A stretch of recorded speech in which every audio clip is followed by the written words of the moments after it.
Assalamu alaikum wa rahmatullahi ta'ala wa barakatuhu.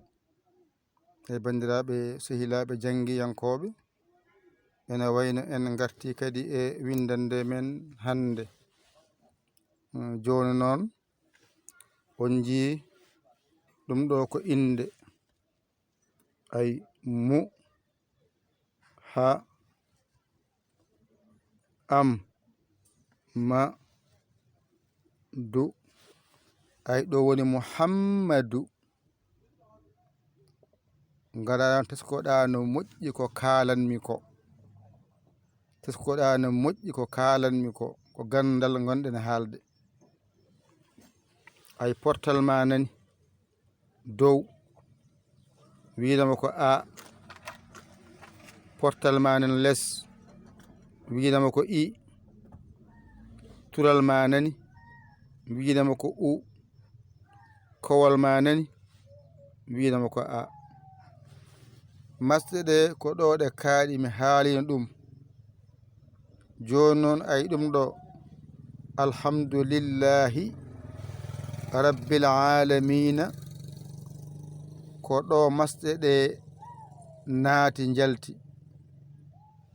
Ay sa wi al kowal nani, ay sa wi ha portal nani, ay sa wi am arti kowal, ay sa wi du ay a dañi ɗon tural, ay sa wi li a dañi ɗon portal less, ay ɗo sa waɗi ni a dañi ɗo sidda, ay a waɗi ni a dañci portal dow, ay sa waɗi ni a dañci portal less.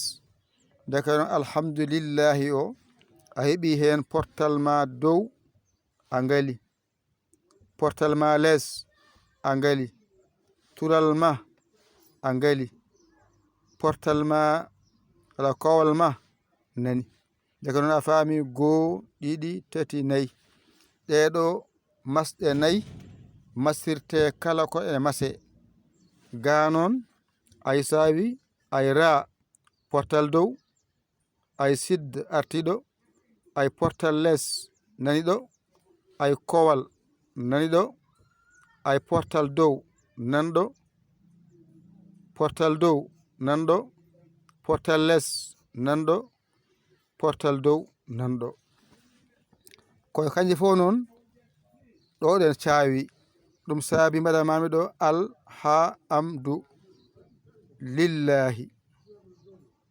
Alhamdulillahi oɗo Muhammad sallallahu alayhi wa sallam kanko woni masiraɗo masɗe. Ay ɗo kowal ngal ɗo natata ɗo ay waɗani ay keɓɗa Muhammad. Masɗe ɗe ndewnako e makko, karfeje ɗe ndewnako e makko, karfeje ɗe ndewnako e makko, masɗe ɗe kadi ndewnako e makko.